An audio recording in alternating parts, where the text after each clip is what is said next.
Hello, boys, girls, babes. Welcome back to the Janae Talks Caps podcast. As always, thank you all so much for tuning in today. And oh boy, we have got ourselves a series between our Washington Capitals and the President's Trophy winning Florida Panthers, as it is all tied up now at 2 games apiece, heading back to Florida for game number 5. If you somehow missed it, the Caps won game 1 in Florida. The Panthers got a win in game 2. The Caps put on a dominating performance on the ice and on the scoreboard in game 3 and scored the touchdown to take a 6-1 win. And then the Panthers came back and won game 4 in overtime after tying it up late. So we will quickly recap those games here, but I more so want to talk about how the Caps have played so far, because quite frankly, they've been fantastic. Really, like they're playing some incredible hockey, playoff style hockey. And for much of the series, the President's Trophy winners on the other side, they haven't really known what to do with it. They look a little bit lost out there, to be honest with you. So yes, the series is tied 2-2, but the Caps probably deserve better than that right now, as they have been, like I said, the better team for much of this series so far. Honestly, not joking, like they're outplaying the President's Trophy winners, the team that had 122 points in the regular season standings, the team that scored more goals this season than any team has scored in a season since before the salary cap became a thing. In fact, they scored more goals than any team since the 1995-1996 Pittsburgh Penguins. I had just turned 5 years old back then, so that's quite a long time. But the Caps, they're taking it to them. They've really frustrated the Panthers' offensively minded players in this series so far. And like I said, the Caps, they probably deserve a better fate than being tied 2-2 in this series right now. So we will talk about that. But first, like I said, just a quick recap of the games that have been played so far. So game 1 in Florida, the Caps are on the road. Obviously, the Caps are the lower seeded team. As like I mentioned, the Florida Panthers, they won the President's Trophy this season with 122 standings points. So the Caps, heavy underdogs in this series, if you like to listen to that sort of stuff. I didn't think that the Caps are nearly as, heavy underdogs as the betting odds would have you to believe. The Capitals have a lot of playoff experience. They have a lot of championship experience. They still have 13 players on their roster who have won a Stanley Cup. So that factors in a lot for me. And you've seen it so far in this series. So game number 1 in Florida, like I said, the Caps coming out, they're the underdog, but they did not play like it. They played a full 60-minute game. They took it to the Panthers in their own building. They outshot Florida on the night, 38-32. And the Caps they were really good, like all over the ice. Like I said, full 60 minutes. They started quickly. Tom Wilson, his first shift of the game, he drew a penalty right away. So the Caps go to the power play, and who gets the power play goal but Tom Wilson. So 3 minutes and 47 seconds into the game, the Capitals have a 1-0 lead on Florida ice, as Tom Wilson, like I said, scores the goal off of a big rebound from Sergei Bobrovsky off of an Anthony Mantha shot. So Mantha getting the primary assist, secondary assist to Justin Schultz. Sam Bennett, he would score near the end of the first period. Claude Giroux, he would get his first playoff goal as a member of the Florida Panthers, scoring just 43 seconds into the second period. But that was pretty much where the fun ended for the Panthers, as it was all Caps after that. The score would remain 2-1 heading into the third period. Fun fact, the Florida Panthers this season, all regular season, they did not lose a game in regulation all season long when they had a lead going into the third period, as they did on this night in game 1. They did not lose a game in regulation all season in that scenario. They actually I believe they only lost one game, even like in overtime or a shootout in that scenario. I believe they were 39-0-1 when leading going into the third period this season. 39-0-1 and 22-0-0 on home ice as they were on this night. So that streak is no more, as the Caps in the third period, they score 3 unanswered goals. The first was just a fucking fantastic play, honestly, by Alex Ovechkin, standing up in the neutral zone. He causes the turnover, forces the turnover. Mackenzie Weegar, I believe it was. Ovechkin poke checks, turns him over, gets the puck up to Evgeny Kuznetsov.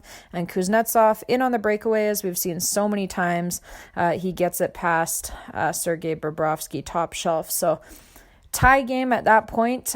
Shortly after that, about 2 minutes later, again, neutral zone turnover that the Caps forced. They were forcing the issue all night long.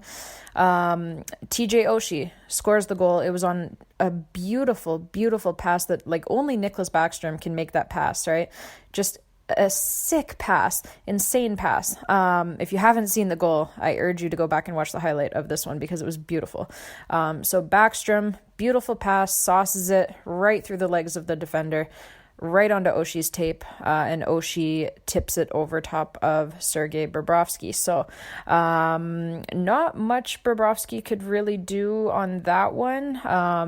Speaking as a goalie, that's a pretty tough save to make, but Oshie gets it past him. And like I said, the primary assist to Nicklas Backstrom, secondary assist on that one to Dmitry Orlov. And then the Caps, they ice it at the end of the game with an empty net goal by Lars Eller. So 4-2 final score. The Caps take game 1 in Florida. And like I said, it was a full 60-minute effort. They played a fantastic game. On the night, the power play for the Caps went 1 for 3 while they killed off both Panthers power plays. That you will see is going to become a theme of this series as we continue on to game number 2. And by the way, I just wanted to mention in game number 1 as well, the Caps, they only had 6 giveaways all night long. The Panthers had 13 giveaways. So the Caps forcing them into those neutral zone turnovers, a lot of giveaways on the Panthers side. I should mention as well, just in case, like I'm just assuming that everybody's seen the game by now, right? But just in case anyone hasn't seen it or wasn't aware, Tom Wilson, he only played 1 minute and 31 seconds in this game. Like I said, it was a very eventful 1 minute and 31 seconds as he drew the penalty to put the Caps on the power play, and then he scored the power play goal. He dished out a huge hit in the time that he was on the ice for 91 seconds as well. But then he was forced to leave the game due to an injury. So initially, like, he had been high-sticked. That was what got the Caps the power play. He was gushing blood. For some reason, even though he was gushing blood, it was only a 2-minute minor, not a 4-minute double minor. No idea why. No explanation from the referees on that. He was bleeding everywhere. So they were stitching him up, like trying to get him to stop bleeding on the bench, and then he went down the tunnel. Everyone seemed to think, the broadcaster seemed to think that that's why he had left again later, was because he wouldn't stop bleeding. But it turns out that was not the case. He injured himself when he went to go throw a huge hit on Panthers defenseman Mackenzie Weegar. Weegar kind of jumped out of the way to dodge the hit, and Wilson kind of slammed himself into the boards. A little bit awkwardly, he did get up right away, pretty much, and he skated off under his own power. And then he would come out again, like he would come out during the TV timeout initially later in the first period to kind of, go for a quick twirl around the ice, test things out. Then he would leave again back down the tunnel. Then he would come back again before the second period started, take another twirl on the ice, test it out again. And then he went over and talked to the trainer, and ultimately they decided against him returning to the ice for the rest of the game. So he played 1 minute, 31 seconds. The other note that we should give you from game number 1 is that it was Vitek Vanacek who got the start in goal for the Caps. He was their game 1 starter. Laviolette saying that Vanacek, he had the better body of work over the course of the full season. He was more consistent. So he got the start for game number 1. He stopped 30 of 32 shots. So he only let in the 2 goals and 30 of 32 shots. So that's a .938 save percentage. So a very strong first game. from Vitek Vanacek. And now, like I said, we will go to game number 2. So game number 2, again, Vitek Vanacek gets the starting goal for Washington. Sergei Bobrovsky again for the Panthers. This game as well, again in Florida in their home arena. And it was again like it was a very strong start and really a very strong first 2 periods for the Capitals. It'll sound funny to say that when I tell you the score, but like they really did. They outplayed Florida for the first 2 periods of this game. They were all over them. They just had no puck luck. Not a single bounce was going their way. The Panthers, they had been, it seemed, pretty frustrated after game number 1, the way that the Caps were kind of able to shut them down in that game, and really for the series so far, but we'll get to that. But the Panthers, kind of late in the first period, having been, like I said, heavily outplayed by the Caps up to that point, they get kind of a very lucky bounce for their first goal. It goes off of somebody in front and kind of just bounces kind of right over top of right past Vanacek. Can't fault Vanacek at all on that goal. Aaron Ekblad credited with the goal, his first of the series. And then I think it was about a minute and a half later, the Panthers scored again. So 2 quick goals. They're up 2-0 at the end of the first. Like I said, the Caps heavily outplayed them in the period, but they find themselves down 2-0. So then we go to the second period. The Caps draw themselves a power play, and Nicklas Backstrom, he scores on the power play. Bad angle shot, but he rips it past Sergei Bobrovsky. Bobrovsky probably would like to have that one back, but looking like traditional playoff Bobrovsky there. So Backstrom with the goal, primary assist to Alex Ovechkin, secondary assist to John Carlson. So Caps make it 2-1 early in the second period. But then here is where, like, this is the goal that I would really like Vanacek to stop. It's about, like, not even 30 seconds after the Caps make it 2-1. You can feel the air kind of get sucked out of the building when the Caps score, like, oh, here we go again type thing. So the Caps have all the momentum, and then the Panthers come down, and their first shot, right after the Caps have scored, their first shot squeaks through the 5-hole of Vitek Vanacek. So I really want him to save that one. I really like Vanacek. Love him. Like, I think he's a great kid, great guy. I love his work ethic. I want him to do well. And he has done well as a whole, but that goal, I need him to stop that goal. So that right away takes the momentum back from the Caps, 3-1 Florida. And like I said, the Caps, having heavily outplayed the Panthers up to this point, they find themselves again down 3-1. Panthers would score a couple more goals to make it 4-1 and then 5-1, and that is where we would finish. So the Caps, like I said, really through the first 2 periods, they played really well. They did. They were all over the Panthers. And then, once we get to the third period and it's 5-1 and it's kind of garbage time, the Caps kind of packed it in at that point, honestly. Like, you could tell they were just playing a totally different game at that point. Laviolette alluded to it after the game as well, that he liked the first 2 periods a lot, but he did not like the third period at all. But as he said, scores 5-1 at that point, you're on the plane home already, right? Just kind of junk it and move on to the next game. So Vanacek for the night, just looking at the shot totals here, he was pulled after the second period. They threw in Ilya Samsonov to start the third period. We weren't really sure at that point if it was kind of going to depend on how Samsonov would play, obviously. But at that point, we were kind of all thinking, like, maybe because it wasn't really Vanacek's fault, right? Aside from the third goal was kind of a momentum sucker. But the rest of the goals, like I said, not so much that he could do. Maybe the fifth one, I thought he could have made a save there, but it wasn't a terrible performance from him. But they pull him to start the third period, and people were kind of thinking, like, maybe the Caps and Laviolette are doing that to give Vanacek the rest of the night off. Like, there's no need to keep your starting goaltender out there for that third period, to subject him to that in a 5-1 game. So maybe get him some rest. That's kind of what people were thinking. But then Samsonov comes in and he stops 17 out of 17 shots. So he had a very strong third period in a period where, like Laviolette said, like, the Caps weren't really even trying anymore in the third period. So it was kind of Ilya Samsonov versus the Florida Panthers. And he did a really good job stopping 17 of 17. So that probably factors into the next game where Samsonov will get the start. So just a couple of quick notes though, finishing up on game 2.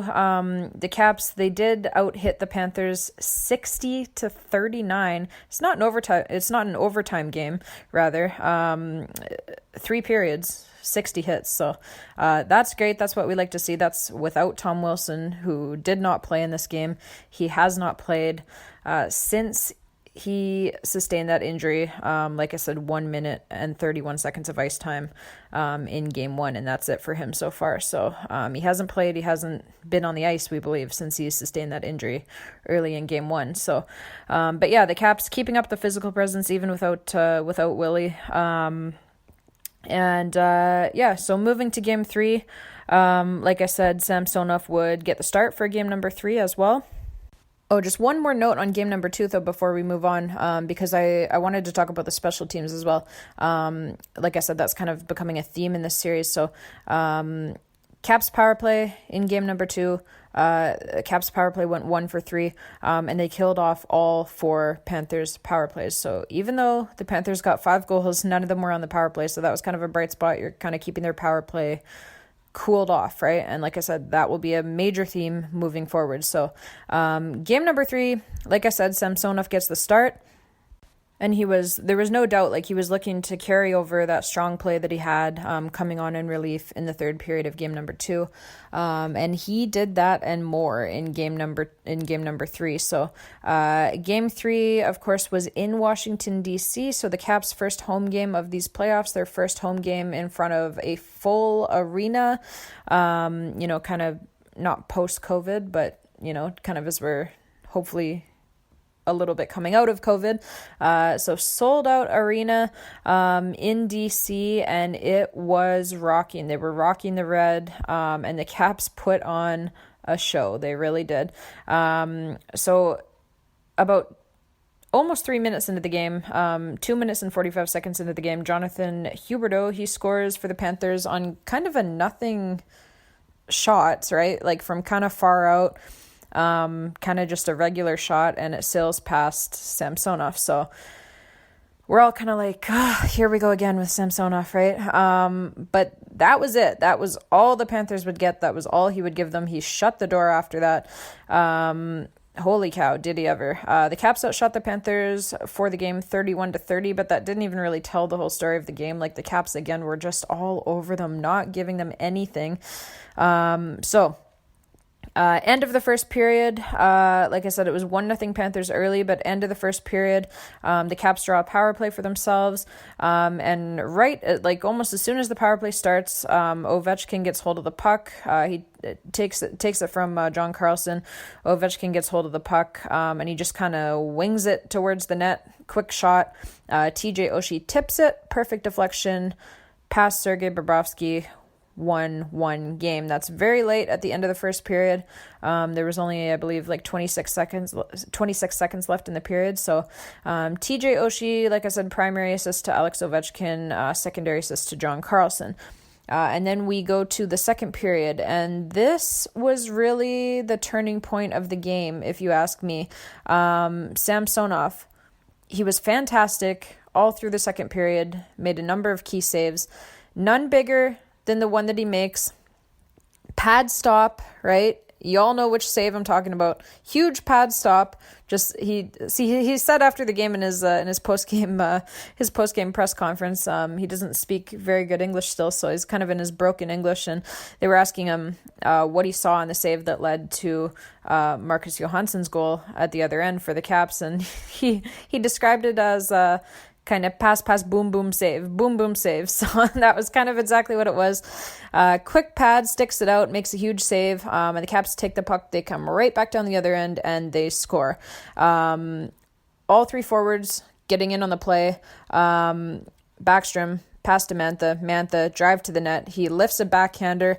It kind of gets blocked in front, but Marcus Johansson cleans up the rebound, and he goes top shelf on the backhand to make it 2-1 for the Caps. So Marcus Johansson, his first playoff goal in his return to the Capitals. Obviously, he scored some for us beforehand, but this, his second stint with the Caps, the team that drafted him, he gets his first playoff goal in his reunion here. So primary assist to Anthony Mantha, secondary assist to Nicklas Backstrom. And then after that, at the kind of near the end of the second period, we have just a monster shift from Anthony Mantha. He doesn't get an assist officially on this goal, but he made it happen. He forechecks like a madman.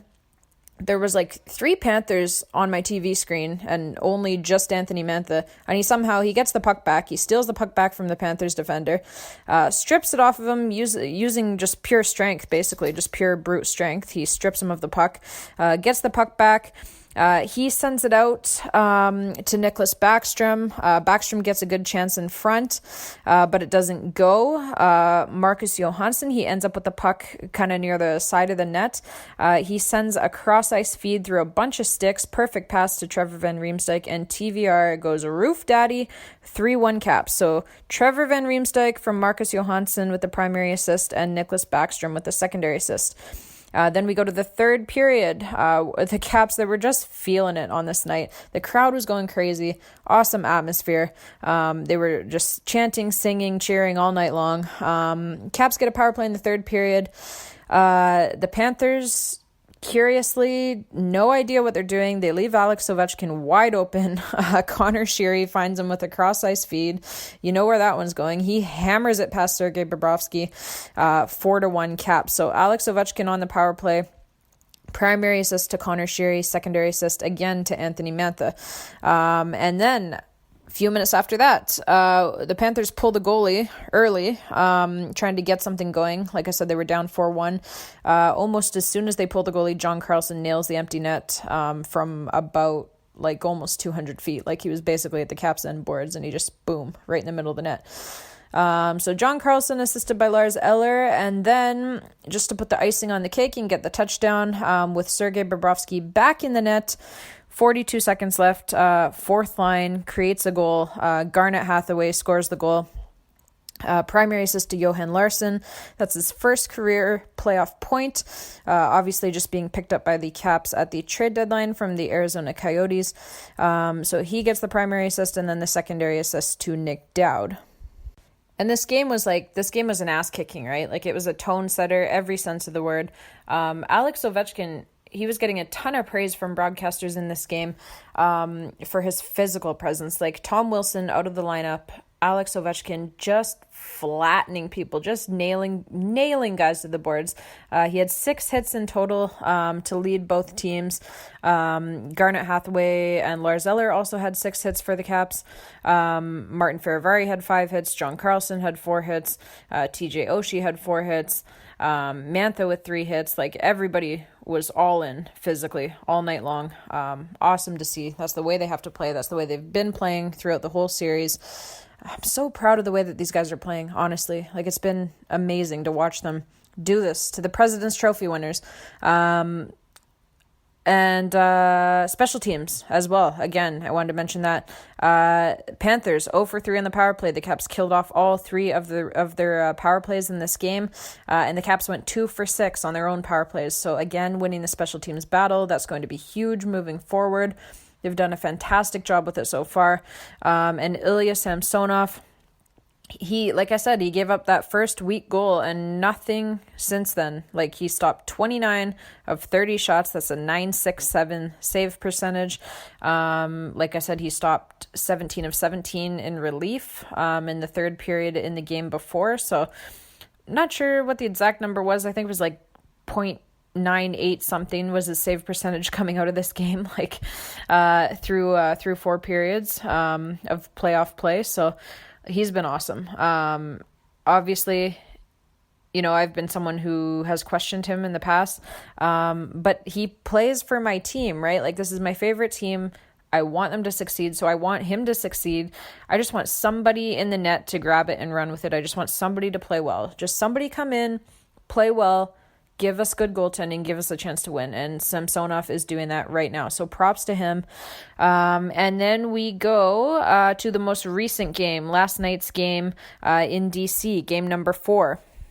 So this game, like game 4, this hurt me. Like this one hurt me. I'm sure it hurt all of you as well. Just kind of the way that it happened, the way that the loss happened, the way that the game ended. You couldn't really script a more unlucky ending for the Washington Capitals in this game if you tried. It was insane.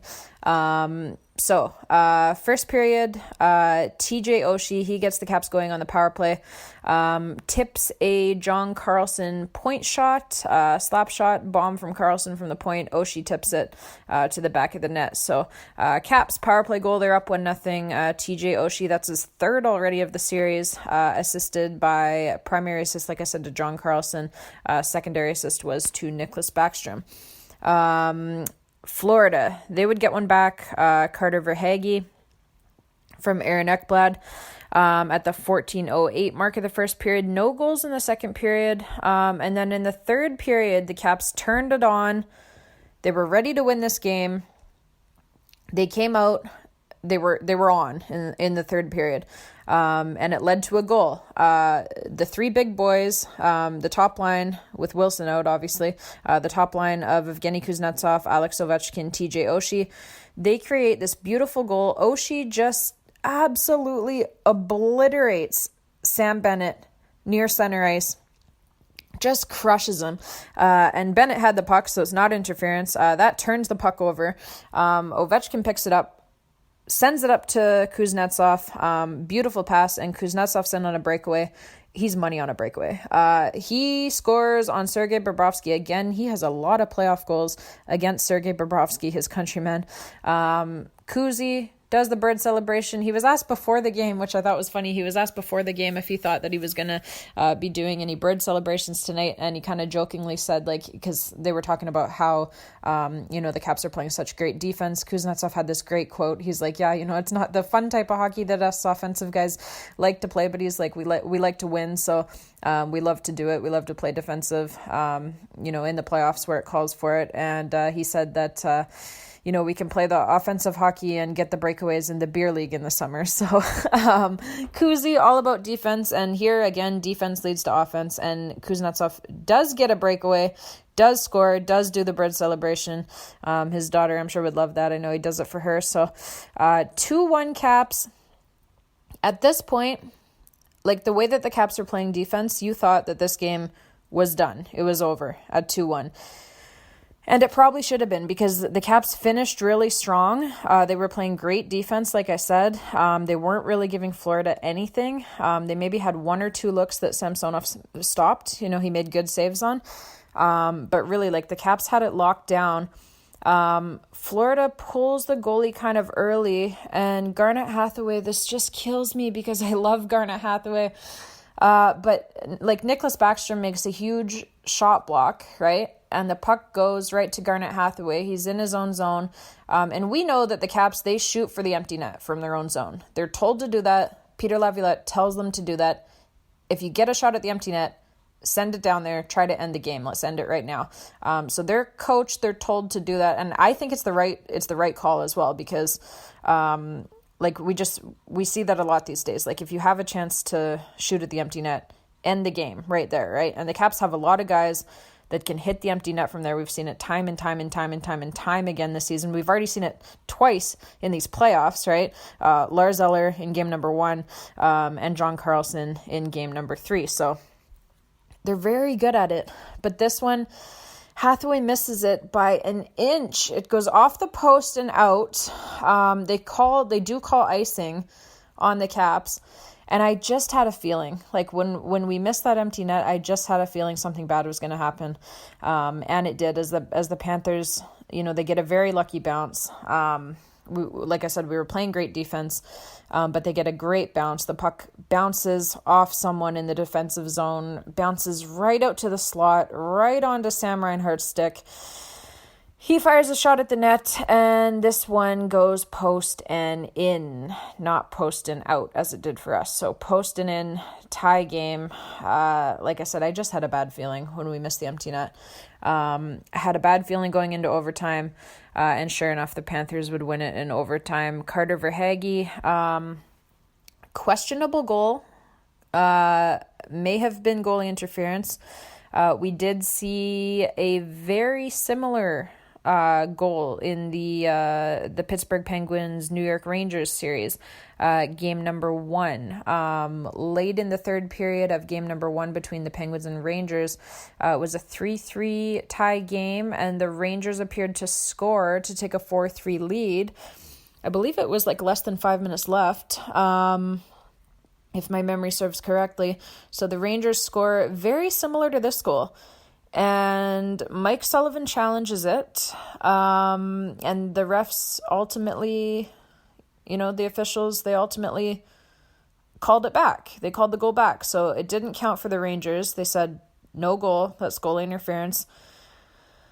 It looks so similar to this one, honestly. Mike Sullivan, they said that the Penguins are 9 for 9 on challenges this season, on coaches' challenges. Like, how can that be? How can you tell me that they haven't been wrong one fucking time? That is not right. Like, there's just no way you're 9 for 9. Fuck off. So anyways, it doesn't count for the Rangers in their game, but they do kind of a comically short review on this overtime goal here. Like, it was just like, pull out the iPad. Yeah, okay. No, yeah, that's a goal. Very short review. They say it's a good goal. Caps lose in overtime. So I don't know. I don't know what to tell you, folks. It is very inconsistent, to say the least. Nobody really knows what is a goal and what isn't. So I don't know. But Samsonov, he played really well again in this game. So like that's seven periods in a row now that he's been pretty fantastic. So I hope that it keeps going.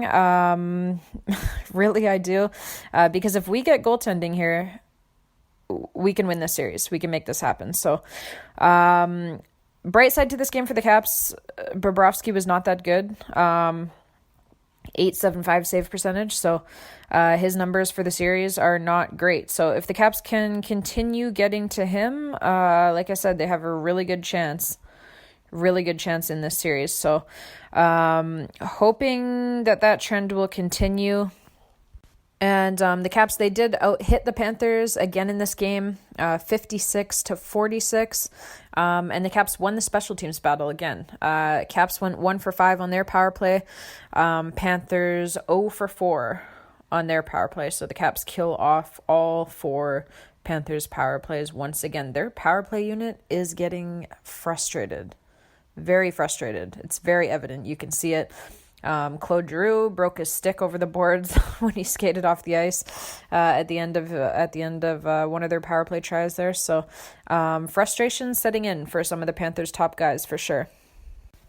But really, like I said, I mean, the Caps have been the better team for probably, I would say, 9 of the 12 periods played so far in the series, or for about 75% of the game time, or 9 of 13 periods, I guess, if you want to look at what was a very short overtime period in Game 4.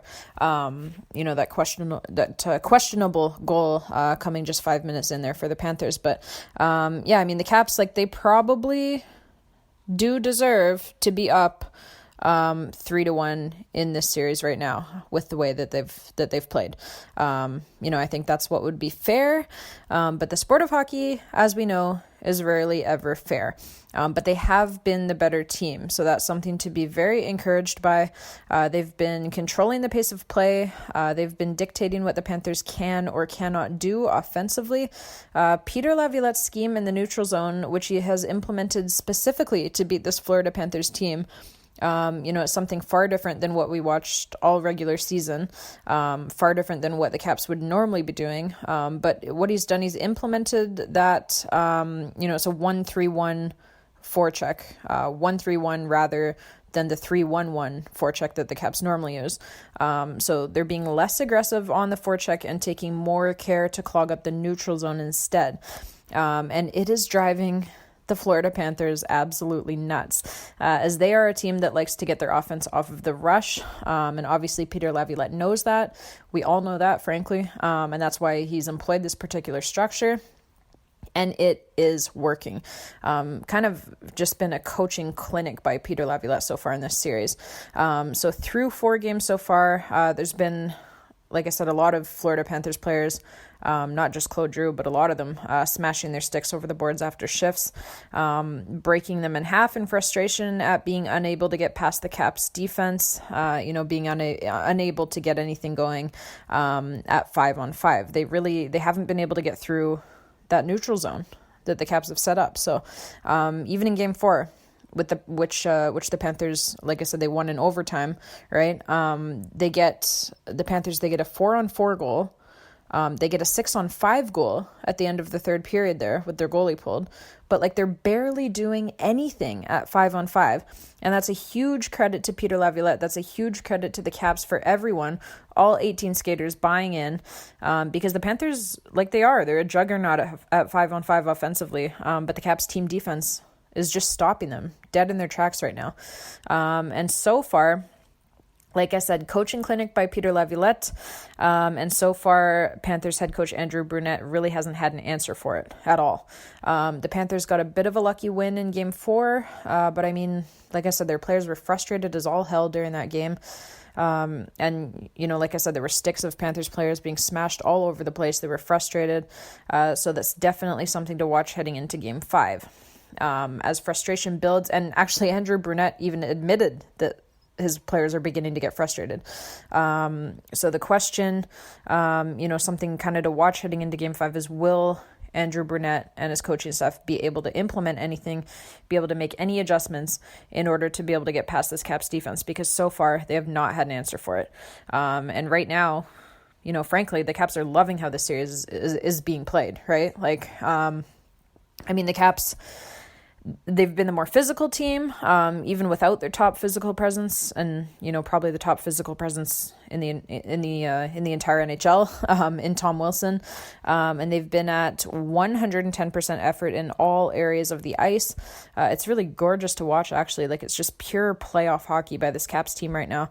They're winning all of the puck battles all over the ice, and that's something that Panthers coach Andrew Brunette has lamented over and over again in his post-game press conferences in this series, is that the Caps are just beating his Panthers in every puck battle in every area of the ice. Brunette said his team is being, and I quote, out-hustled, outworked, and out-willed by the Caps, which is obviously kind of the secret sauce if you want to knock off a President's Trophy winner who has a lot of talent, right? Hard work beats talent if talent doesn't work hard. It's not like the Caps don't have talent in their lineup as well, but you have to outcompete them in all areas. That's playoff hockey, and the Caps are doing that right now. And then, like I said, there's special teams. The special teams for the Caps have been absolutely dominant so far, which is another big key if you want to knock off a higher-seeded opponent. The Caps power play so far in the series is 5 for 17, or 29.4%. That's what that equates to. So that is fourth among 16 playoff teams so far. But perhaps even more importantly than just the percentage, which obviously is impressive enough on its own, but perhaps even more importantly is the fact that the Caps power play has at least one goal in every game of this series so far. So in all 4 games so far, they've scored on the power play at least once. Even the games where they weren't given very many power play opportunities by the referees, they've found a way to make at least one of them count in every single game so far. So that is huge. And, Panthers coach Andrew Brunette, he said as much too. If the Caps power play is going to score one goal at least in every game, then as the Panthers, you're starting the game down 1-0, right? If the Caps power play is so automatic that it's getting at least one goal for them every single game, and, the Panthers power play not doing anything, then it's basically like his Panthers are starting every game down 1-0 already based on the special teams battle. And people were wondering what was going on with the Caps power play during the regular season. It's been so good for over a decade now. It's been the top power play in the entire NHL for over a decade now. So what was going on? What the hell? What's up with the numbers for the regular season in 2021-2022? Well, as I had mentioned already on a previous podcast, I wasn't personally worried about these guys and their power play heading into the playoffs.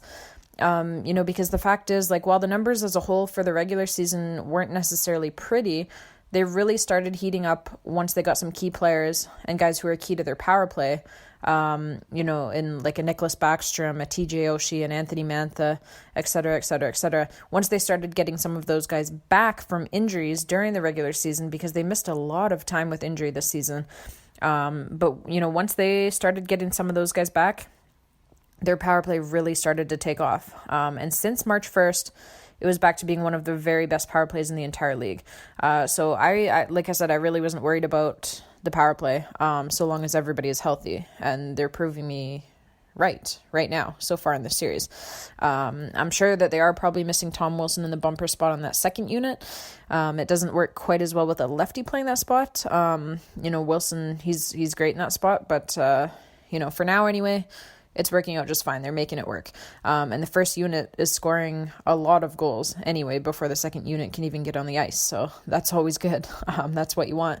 And then on the flip side, on the Panthers power play, like I said, they are just being absolutely stymied by this Caps penalty kill. And I have to admit, I was a little bit worried about the penalty kill missing two really key guys, two of the best penalty killers in the league, and Carl Hagelin and Tom Wilson.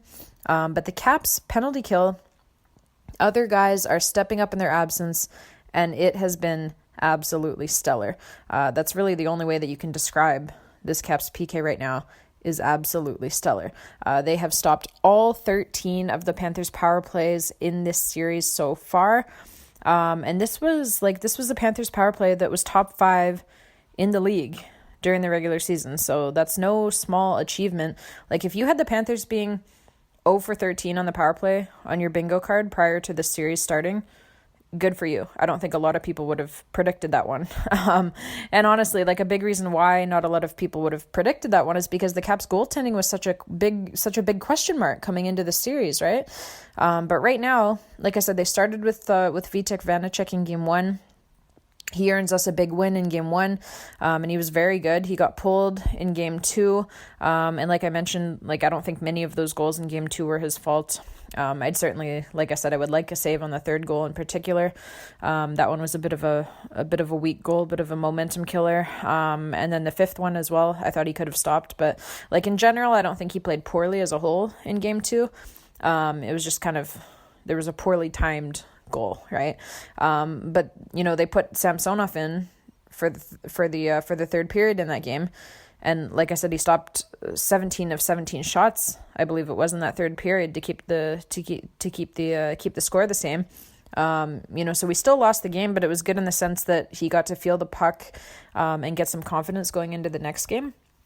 And sure enough, obviously Laviolette, like we said, he starts Samsonov for game 3, and what a performance! I mentioned it already, but he stops 29 of 30 shots. He made several big saves when the score was still close. And he has Caps fans chanting his name for the first time ever since he's been a member of the Capitals. So, great moments there. He actually said after the game that, the reporters asked him what it was like to hear his name being chanted by, 19,000 people, however many it is in Capital One Arena, sellout arena. And he said, I believe his exact quote was, I was close to crying. I was close to tears. It made him emotional because it's a lot of people chanting your name. It's a lot of love coming down. And, when you've had kind of a tough go, a tough season, a tough last couple of seasons, really, that's got to feel good for him. That's got to feel nice. So, great job by the fans. Great job, obviously, by Ilya Samsonov. And again, in Game 4, like I said, he was fantastic again. I mean, the game-tying goal for the Panthers is just a terrible bounce for the Caps.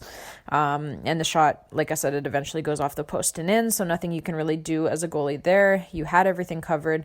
And then the overtime goal, obviously, that's a questionable call. So Like I said, we saw pretty much the exact same play be called goaltender interference on the New York Rangers in their game 1 against the Pittsburgh Penguins. Obviously, like I said, that would have been the go-ahead goal for New York very late in game 1, but instead it gets called back for goalie interference. The score stays tied, it goes to overtime, and the Penguins win in overtime. The Penguins now lead that series 3-1. So, I mean, I don't like that there's no consistency there. That's really my problem with it. If it's not a goal for the Rangers against the Penguins, then it shouldn't be a goal for the Panthers against us either. But whatever. Series is tied 2-2. Nothing we can do about it now.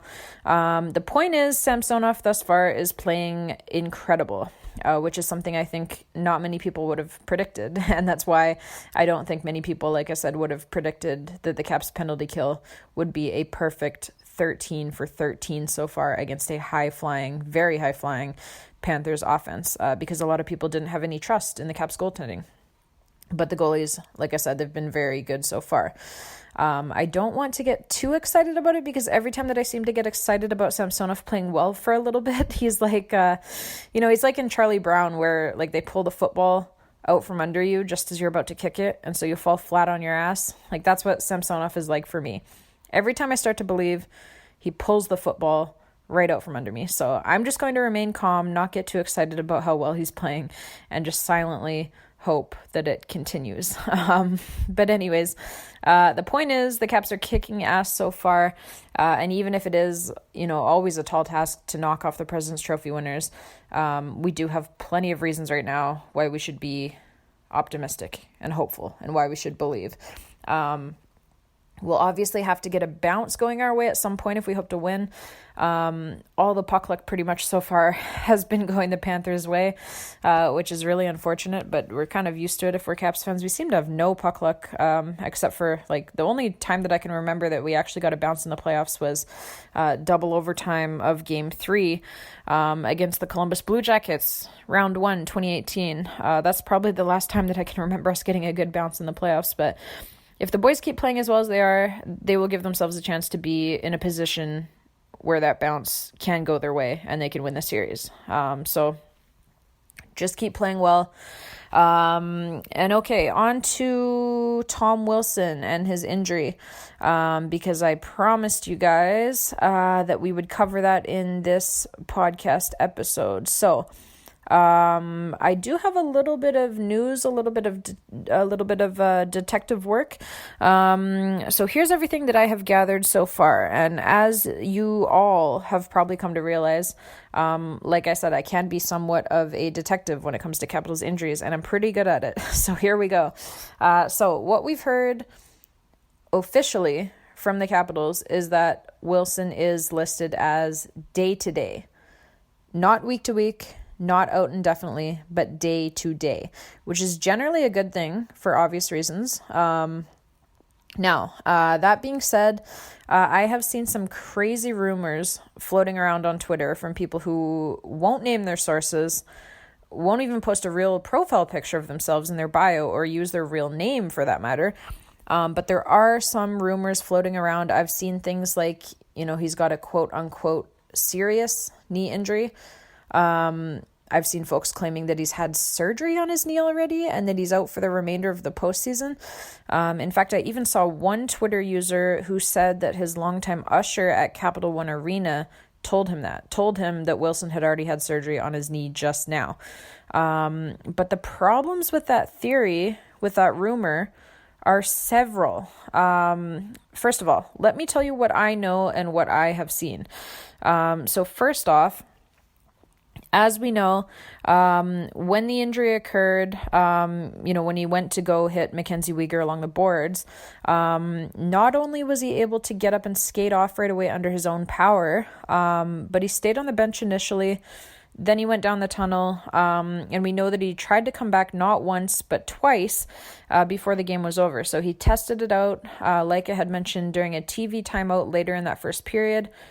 And again, before the second period started, he tested it out again, both times giving it a twirl on the ice and then deciding against it. Now, if you have a quote-unquote serious knee injury and something that's more likely to be longer term, I can pretty much guarantee you that not only are you not coming back out and skating and testing it out, but you likely aren't even going to be able to get yourself off of the ice under your own power when it happens initially. Certainly not putting weight on it the way that Wilson was. You might be able to, kind of one-leggedly hobble yourself off of the ice. That's a different story. But Wilson, he was able to actually skate on it. If it's something like a serious tear that requires a surgery, which again, that's what's being churned up in the old rumor mill on Twitter, then you're going to be having serious trouble putting any weight on that leg at all, which is why normally when you see someone tear an ACL or an MCL on the ice, they either can't get off the ice without help from the training staff, or else they're doing the one-legged bunny hop over to the bench or kind of crawling over to the bench. That's what you normally see. So Wilson, he didn't need any of those things to get himself off of the ice. And like I mentioned, he even came back out on the ice, not once, but twice, to skate around some more and test it out. So all of that brings me to my next point. I was able to find a couple of photos from post-game after game 1, the game in which he sustained the injury. And Wilson is sitting there in the locker room amongst his teammates with no equipment on, just in his shorts and a t-shirt, no shoes, no socks. There appears to the naked eye to be nothing wrong with his knee or any part of his leg for that matter. So when I say that, I mean like there's no severe swelling or anything like that. He's also not wearing any sort of a brace or a wrap or anything like that. So that's good. And I was also able to find him in a video that the Caps had posted as well, again from the post game of game 1. So it's when the team is coming into the locker room after the win, and there's Wilson standing there by the doorway, greeting his teammates with high fives. So he is standing on his leg. And a few minutes later, when the photo is taken, we can clearly see that he isn't wearing any sort of a brace or wrap and doesn't appear to be any worse for wear, really. So all good signs.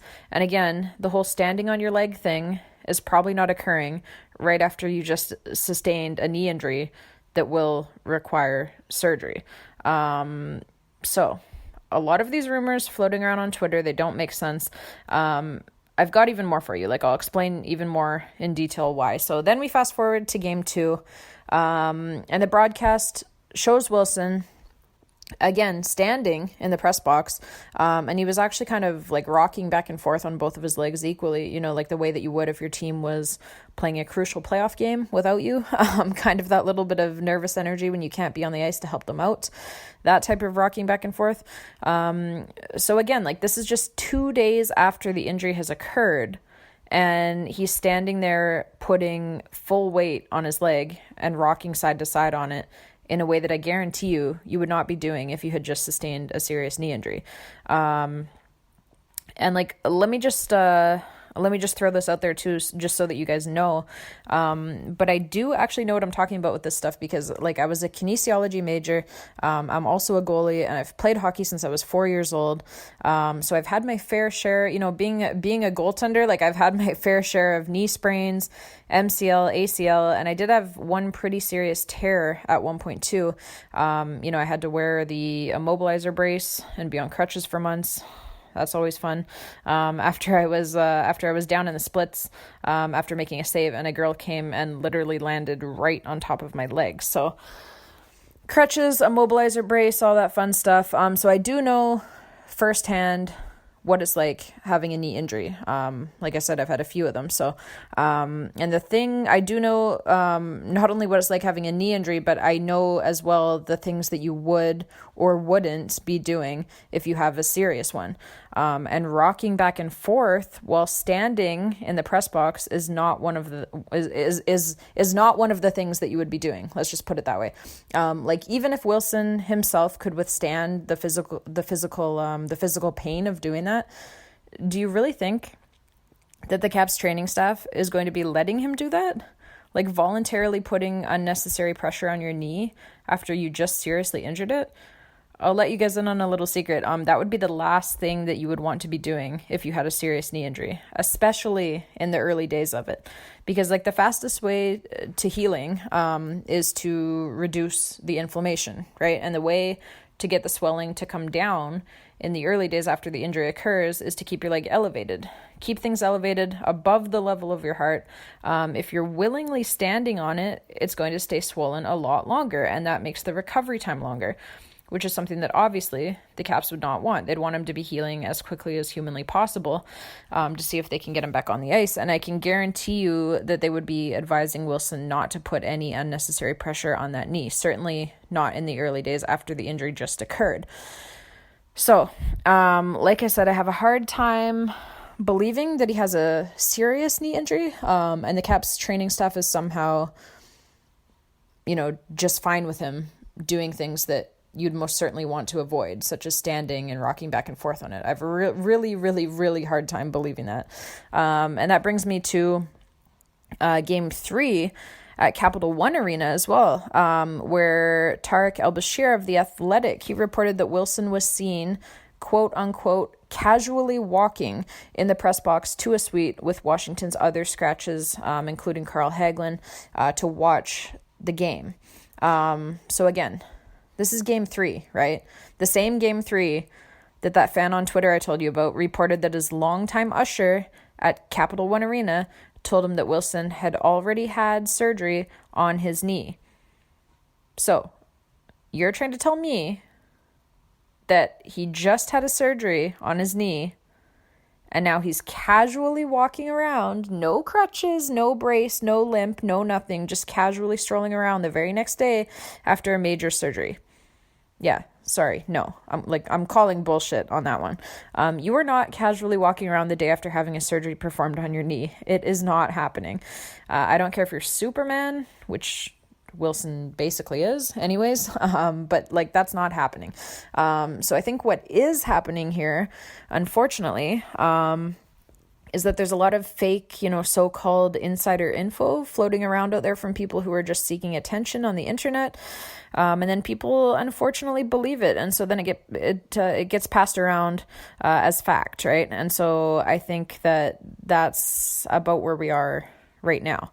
Kind of a lot of rumors, a lot of, I don't want to say fake news, but a lot of false rumors, crap floating around online.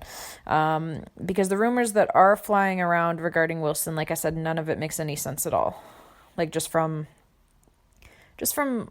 like a health standpoint, a medical standpoint, it doesn't make any sense. So, for example, even when I had myself a grade 1 MCL sprain, which could potentially heal in as little as 2 weeks, it certainly wouldn't put you, out for the remainder of the postseason, when we don't even know yet how long the postseason is going to be for the Caps.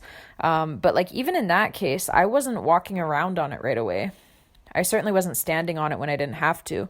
And so even if it's something like that, something that would be kind of more week to week, it would still be pretty unlikely that he's quote unquote casually walking around on it when the injury only just occurred on Tuesday. And this was, like I said, it was Saturday's Game 3 that Tarek El-Bashir was talking about where Wilson was spotted. So that's only 4 days after the injury occurred. It's all just very unlikely, to say the least. And I mean, Tarek El-Bashir, he's probably one of the most reliable Cap sources that you can have, right? If he says Wilson was spotted casually walking around, then you can take that as a fact. He was indeed spotted casually walking around. If Tarek El-Bashir says it, in regards to the Caps, it's the truth.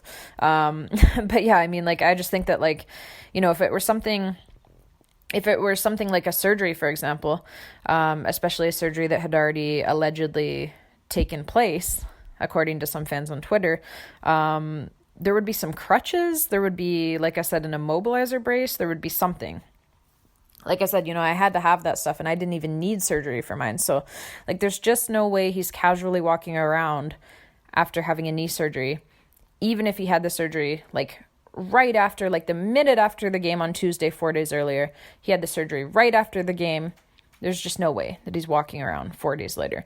I do think that, what might have happened, and this is just kind of my educated guess, is that, like we mentioned, he did come back in that game 1 to test it out a couple of times, go for a couple of quick skates around the ice. And then you'll remember he was officially listed as a game time decision for game 2, but then he didn't play, and then he's been officially listed as day-to-day ever since. So I think what might have happened is Wilson, he obviously thought he might be able to continue on in game 1, but then obviously something didn't feel right, and I'm betting that he was listed as a game time decision for game 2 because they probably hadn't been able to get an accurate picture on an MRI at that point because the swelling probably hadn't subsided enough yet. So because like when that happens, that does happen. Like sometimes there's too much swelling.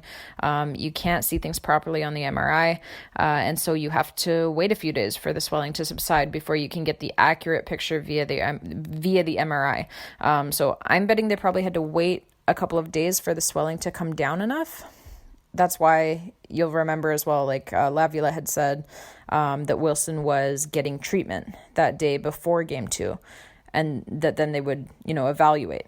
So that treatment was probably to get the swelling to go down enough that they could do the MRI, and then, then they can get the accurate picture of exactly what's going on that MRI. And then they probably see that, nope, you're not playing for tonight, for game 2, once they get a look at that MRI. So they probably weren't sure right up until, game day of game 2, if there was any real damage or not, if it was going to be something, that was just pain that he could just play through it, or if it was going to be something where, there's actually some level of actual damage and you could actually further injure it by playing on it. And so I think the latter was probably the case. That's probably what turned out to be the case after they got the MRI. And so then, he can't play game 2. And then, like I said, he's been day to day ever since then. It's been no more game time decisions as of yet since then. So we'll see what happens. But for what it's worth, too, Laviolette did say after game 4 that Wilson does remain day to day. He was very clear on that. And Lavi, he acknowledged that that's probably not what reporters want to hear, but that's just the truth. That's really where he's at. He's day to day. And I mean, from what I saw, Laviolette seems sincere in that. He doesn't seem like he's just playing a mind game. He seems like it really just is day to day. And I mean, people have asked, like, if Wilson were going to be out for the whole series or for the whole playoffs, and they knew that, then wouldn't they just say that? Like, I mean, yeah, like NHL teams are notoriously vague when it comes to injuries during playoff time, but not usually to that extreme, extent. Like, we've already seen teams in this year's playoffs say that guys are, week to week or out indefinitely. They usually won't tell you like what exactly is injured, where exactly the injury is. Obviously because, if the guy comes back, you don't want other teams to be, targeting that area.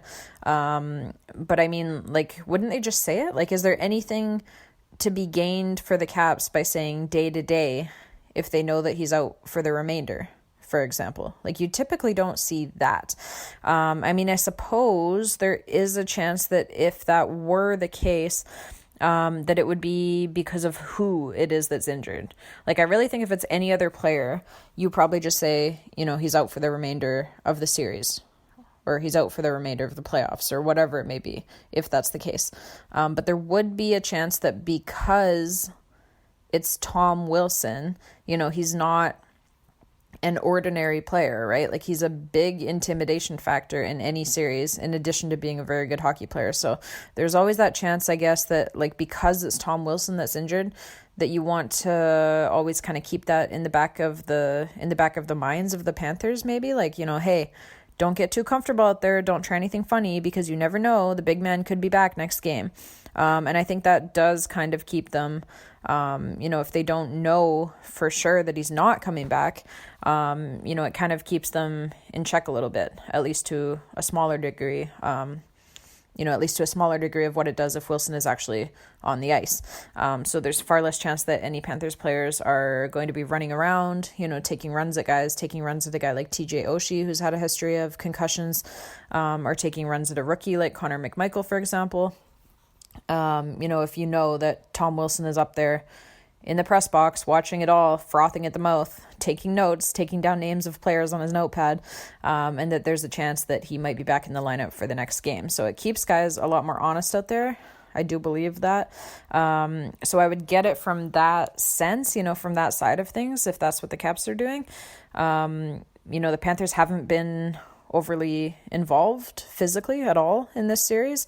So maybe that is kind of in the back of their minds. Of course, it could also just be because even without Tom Wilson in the lineup, it's not as if the Caps are exactly a bunch of wilting daffodils, right? Like the Caps have always been very fortunate that, their biggest superstar in Alex Ovechkin, he can certainly handle himself. He doesn't need a bodyguard. Out there.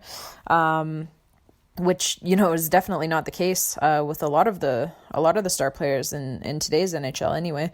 A lot of them will get knocked over by a strong gust of wind, it seems, and be out week to week. So, but yeah, with Ovechkin, you can try to hit him if you want to, but you're going to be the one who ends up getting injured on the play. Like we've seen that time and time again throughout his career. You run into him, you try to hit him. It's like hitting a fucking brick wall, right? So, and guys tried to mess with him for a bit early on in his career, but it sure didn't last very long, as it became very clear very quickly, to everybody in the league, I think, that, he's not a guy who you want to mess with, really. He's really not. I think it was Ovi's very first shift in the NHL, right? He completely blasts a guy into the boards and the hit just completely shatters the glass, like just epic. So that right there, like, his first shift in the NHL, like that should have told everyone all they need to know about Alex Ovechkin right off the bat. But like I said, like guys did try messing with Ovi a little bit early in his career, but it didn't go well for any of them. And so they pretty much stopped after that. So when your biggest superstar can't be messed with, I do think like it kind of sets the table, it kind of sets the tone for the opposition, not even really trying it. They don't even really try anything in that sense. And in this series, Ovi has been leading the physical charge, certainly with Wilson out. Like number 8 has been just completely blowing guys up. There's no other way to really say that. Like he's just been blowing guys up out there. He always does that, right? But like he's been doing it even more so with Wilson out of the lineup. Ovi's kind of been picking up a lot of that slack, if you will, a lot of those big hits that you miss when Wilson is out. And so, by the way, has 6'5" Anthony Mantha, who has been an absolute beast so far in this series. Like, man, what a great trade that was for the Caps. Great trade for Detroit too, honestly. Like, Jakub Vrana, I think he fits in really well there, with what they're doing there. But, man, great trade for both sides. I know a lot of us loved and still do love Vrana, myself included, by the way. Like I actually, I met him after game number 5 in Las Vegas, Stanley Cup final. We had flown down there for that game. We got to meet Vrana and a bunch of the team after that game.